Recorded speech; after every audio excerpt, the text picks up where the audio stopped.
Alright, this is what we got going on today. We're chasing cracks again here. And as you can see, this thing is all jacked up right there. Look at all those gaps. That's all patched up with caulk. Caulk is only going to last maybe 5 years, but this is a weather exposed landing area, so there's no, look, see, there's really no overhang. So when the water hits, it just hits this wall. I mean, when the rain comes and the wind's blowing, this wall is exposed here. And I want to show you something really quickly. I'm going to flip the camera over. Let me zoom out. Look at this brick right here in front of me. Look at this. You see there's a crack here. That's caulk. I just took out this caulk. This whole section is broken out. I was trying to take this part off, and this whole brick is trying to pull out. That's why you don't do caulk, because it's not structurally sound. You see what I'm saying? Like, this whole wall here is caulked up. It's bullshit. Caulk is just a cheap ass way to do things, and it's easy, and the easy way is not the right way, especially when you're doing remodeling. You got to pay attention and you got to do it right. And if I would hire painters, they would not be patching it up with concrete mortar. They would just use caulk. That's what they would do. And then in 5 years, that structural problem is still going to be there. The water penetration is still going to be there. That caulk is going to erode eventually, and you're going to have the same damn problem. So you really want to pay attention and do the job right, because the crack starts up at the very, very top, and that's what's happening. The water is going into the wall and it's seeping all the way down. And if I bring you up to the top, like, this entire wall is jacked up. The paint is bubbling really bad because, like I said, it's an exposed section, so the rain just hits it. But let me take you to the top here real quick. Let me take you to the top and show you what's going on. Let me flip the camera. Alright, so the steps are in decent shape. We don't have to resurface them.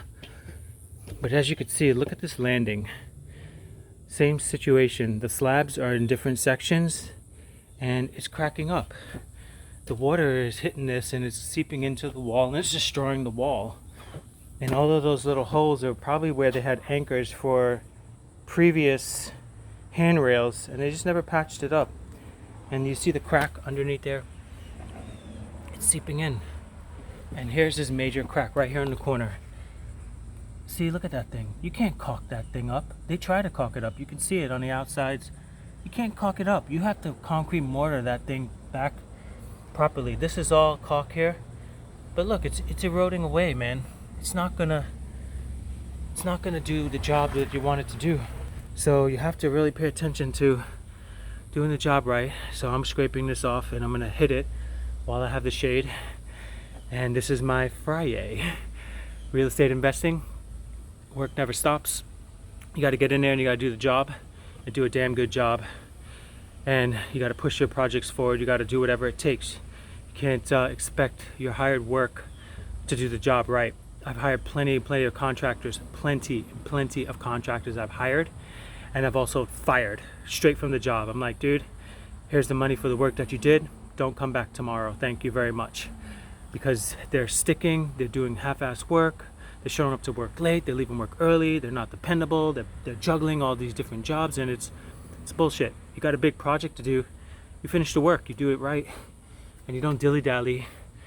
Because if I'm paying you to do a job. I'm not paying you for excuses. Big difference there. So fire people, and get the job done if you have to yourself, and hire the right people if you don't know how to do it. But my advice to you is educate yourself so that you can get the job done yourself, because self-empowerment is freaking amazing. When you're empowering yourself, God, man, it puts you in such a great place. It's like nothing could hold you back. Nothing could stop you. You have so much momentum. You have so much ammo in your arsenal and your history. It's like, I could figure this out. I could do this. I could learn. I could study. I can grow. I can put more effort in. It's so empowering, man. I don't know why people don't do this. They just give up way too easily. They throw in the towel. They quit. They settle. They bullshit. They check out. They emotionally check out. They say, oh, I'm too busy. I can't do that. I'm too busy. No, you're not. You just emotionally checked out, so you don't have to be responsible. Be real with yourself. Stop lying to yourself, because no one's believing that bullshit. And I know you're not either. All right, let me get after it. Finish scraping this wall. Live free. Have a happy Friday, and live amazingly.